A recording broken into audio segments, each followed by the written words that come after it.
Assalamualaikum warahmatullahi wabarakatuh. Halo semuanya, salam sejahtera bagi kita semua. Selamat datang di channel D3MTL20A ETL Trisakti. Untuk menambah pengetahuan dan juga wawasan seputar ilmu manajemen, pada video kali ini, saya dengan rekan-rekan saya akan memberikan sebuah pemaparan materi mengenai manajemen inovasi dan perubahan bidang bisnis transportasi dan logistik. Tapi sebelum itu, kami akan memperkenalkan diri kami terlebih dahulu. Dengan saya Sade Mundiarsono. Saya Dinda Putri Oceanita Dewi. Saya Anissa Firdaus. Saya Rizka Zulfazari. Nama saya Amanda Oktaviani. Nama saya Safira Febiariana. Saya Hana Firly Fajrina. Saya Fathul Farid. Nama saya Angga Satria Perkasa. Saya Nabila Soraya. Baiklah, tanpa berlama-lama lagi, langsung saja kita masuk ke pemaparan materinya.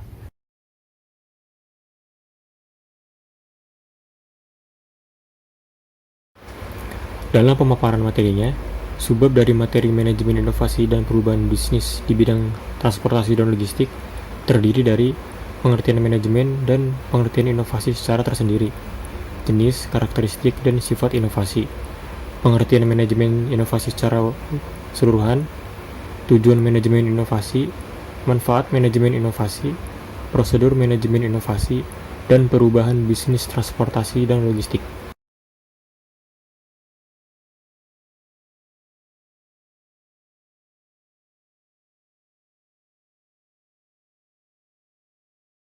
Manajemen adalah suatu proses di mana seseorang dapat mengatur segala sesuatu yang dikerjakan oleh individu atau kelompok.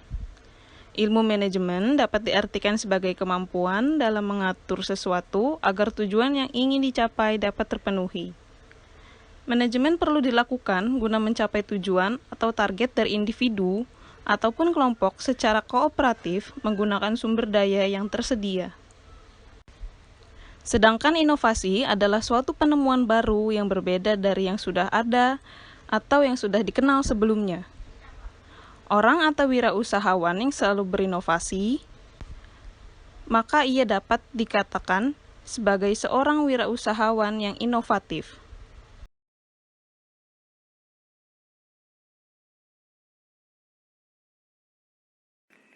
Ada 4 jenis inovasi yang terdiri dari: yang pertama, penemuan, yaitu kreasi suatu produk, jasa, atau proses yang belum pernah dilakukan sebelumnya. Konsep ini cenderung disebut revolusioner. Sebagai contoh, penemuan pesawat terbang oleh Wright bersaudara dan telepon oleh Alexander Graham Bell. Yang kedua, pengembangan, yaitu suatu produk, jasa, atau mengembangkan proses yang sudah ada dengan ide atau konsep yang berbeda. Sebagai contoh, pengembangan McD oleh Ray Kroc. Yang ketiga, duplikasi, yaitu peniruan suatu produk jasa atau proses yang telah ada. Meskipun demikian, duplikasi bukan semata meniru melainkan menambahkan sentuhan kreatif untuk memperbaiki konsep agar lebih mampu memenangkan persaingan. Sebagai contoh, duplikasi perawatan gigi oleh Dentalen.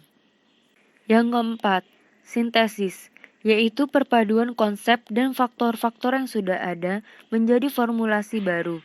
Proses ini meliputi pengambilan sejumlah ide atau produk yang sudah ditemukan dan dibentuk sehingga menjadi produk yang dapat diaplikasikan dengan cara baru. Sebagai contoh, sintesis pada arloji oleh Casio. Inovasi bukan hanya menciptakan sesuatu yang baru, namun juga memiliki karakteristik tertentu, sehingga suatu produk, layanan, atau proses merupakan dapat dikatakan sebagai inovasi. Lalu, apakah karakteristik inovasi? Rogers tahun 1983 mengemukakan 5 karakteristik inovasi. 1. Keunggulan relatif. Keunggulan relatif adalah derajat di mana suatu inovasi dianggap lebih baik atau unggul dari yang pernah ada. Hal ini dapat diukur dari beberapa segi, seperti ekonomi, prestis, sosial, kenyamanan, dan kepuasan. 2. Kompatibilitas. Kompatibilitas adalah derajat di mana inovasi tersebut dianggap konsisten dengan nilai-nilai yang berlaku, pengalaman masa lalu, dan kebutuhan pengadopsi. Sebagai contoh, jika suatu inovasi atau ide baru tertentu tidak sesuai dengan nilai dan norma yang berlaku, inovasi itu tidak dapat diadopsi dengan mudah. 3. Kerumitan. Kerumitan adalah derajat di mana inovasi dianggap sebagai sesuatu yang sulit untuk dipahami dan digunakan.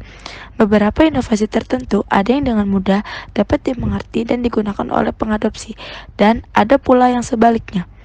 Semakin mudah dipahami oleh pengadopsi, semakin cepat suatu inovasi dapat diterima.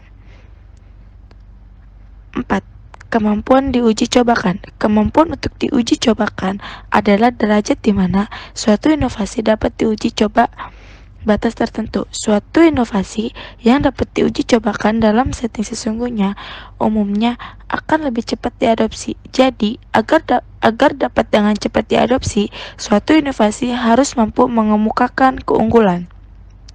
Yang kelima, kemampuan untuk diamati. Kemampuan untuk diamati adalah derajat di mana hasil suatu inovasi dapat dilihat orang lain. Semakin mudah seseorang melihat hasil suatu inovasi, semakin besar kemungkinan orang atau kelompok orang tersebut mengadopsi.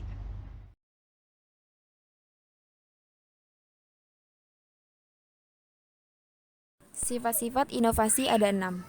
Berikut ini adalah sifat perubahan dalam inovasi, terdiri atas 1. Penggantian. Misalnya, inovasi dalam penggantian jenis sekolah, penggantian bentuk perabotan, alat-alat atau sistem ujian yang lama diganti dengan yang baru. Yang kedua, perubahan. Misalnya, mengubah tugas guru yang tadinya hanya bertugas mengajar ditambah dengan tugas menjadi guru pembimbing dan penyuluhan, atau mengubah kurikulum sekolah yang semula bercorak teoritis akademis menjadi kurikulum dan mata pelajaran yang berorientasi bernuansa keterampilan hidup praktis. Yang ketiga, penambahan. Misalnya, adanya pengenalan cara penyusunan dan analisis item tes objektif di kalangan guru sekolah dasar dengan tidak mengganti atau mengubah cara-cara penilaian yang sudah ada. Yang keempat, penyusunan kembali. Misalnya, upaya menyusun kembali susunan peralatan, menyusun kembali komposisi serta ukuran dan daya tampung kelas, menyusun kembali urutan mata-mata pelajaran, atau keseluruhan sistem pengajaran, sistem kepangkatan, sistem pembinaan karir baik untuk tenaga edukatif maupun tenaga administratif, teknisi, dalam upaya pengembangan keseluruhan sumber daya manusia dan sistem pendidikan. Yang kelima, penghapusan. Contohnya, upaya penghapusan mata-mata pelajaran tertentu seperti mata pelajaran menulis halus atau penghapusan kebiasaan untuk senantiasa berpakaian seragam. Yang keenam, penguatan. Misalnya, upaya peningkatan atau pemantapan kemampuan tenaga dan fasilitas sehingga berfungsi secara optimal dalam pemudahan tercapainya tujuan pendidikan secara efektif dan efisien.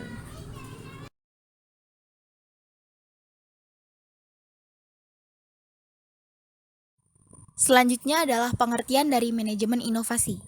Manajemen inovasi merupakan proses mengelola inovasi di suatu perusahaan agar dapat berdaya guna bagi penciptaan keunggulan bersaing yang berkelanjutan bagi perusahaan.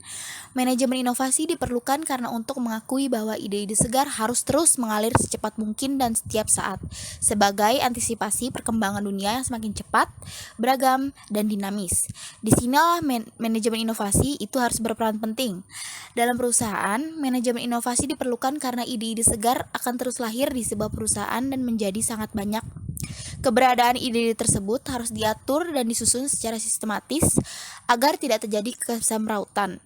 Inovasi yang harus dijalani secara sistematis, efisien, dan berkelanjutan ini memerlukan suatu sistem untuk mengatur ide-ide ini agar lebih berstruktur.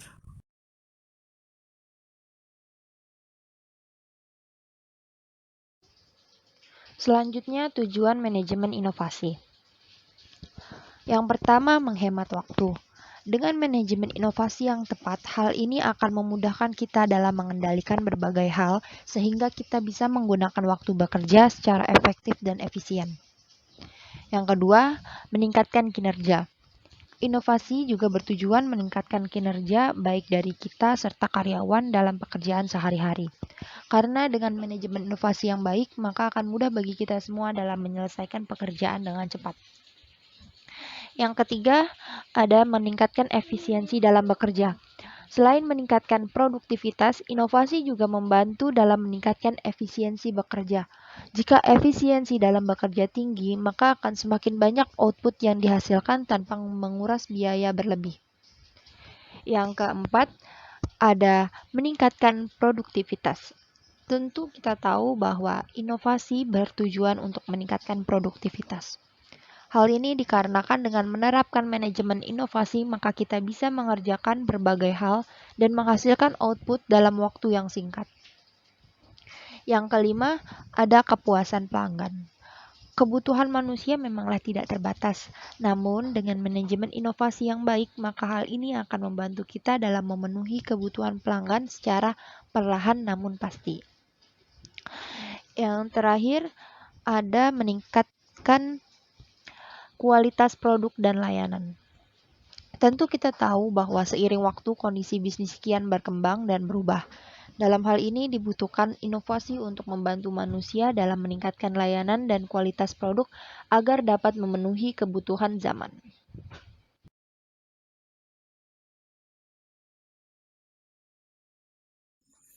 Manfaat manajemen inovasi.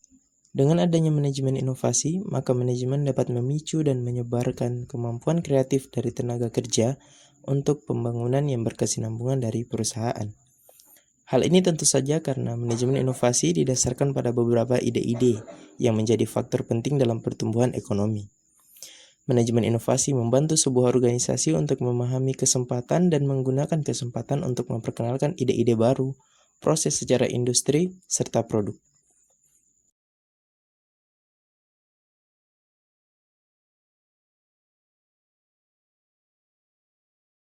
Prosedur manajemen inovasi.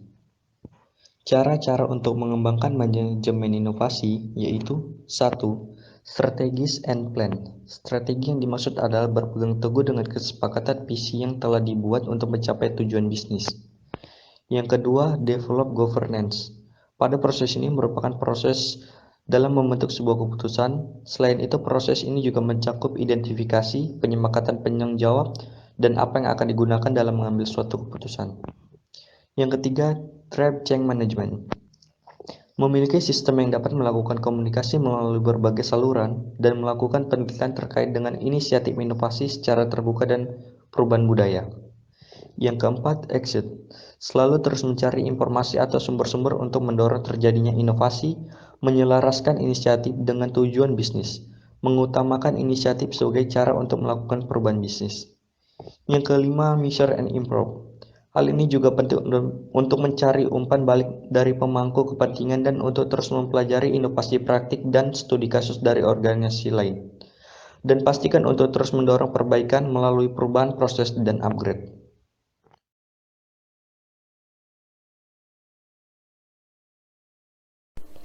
Oke, selanjutnya saya akan menjelaskan apa saja perubahan bisnis di bidang transportasi dan logistik.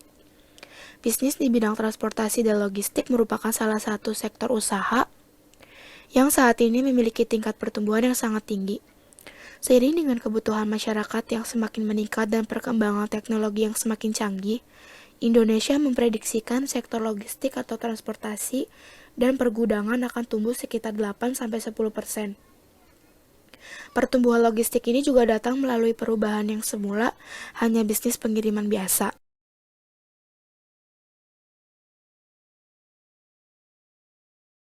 Perubahan tersebut mengubah berbagai aspek bisnis, tidak hanya model operasi bisnis, tetapi juga bagaimana perusahaan merubah cara dalam menawarkan produk, interaksi dengan pelanggan, serta mendapatkan sumber layanan bisnis, sehingga perusahaan dituntut untuk mendesain supply chain mereka dengan membangun jaringan supply chain yang lebih terhubung antar seluruh perusahaan. Yang terlibat secara sadar, perusahaan dipaksa menggunakan perangkat digital yang saling terhubung. Baik, cukup itu saja pemaparan materi yang dapat kami berikan. Semoga dengan adanya video ini, banyak manfaat yang dapat kami berikan. Silahkan tinggalkan tanggapan, kritik, dan juga saran kalian pada kolom komentar. Cukup sekian dari kami. Terima kasih dan sampai jumpa.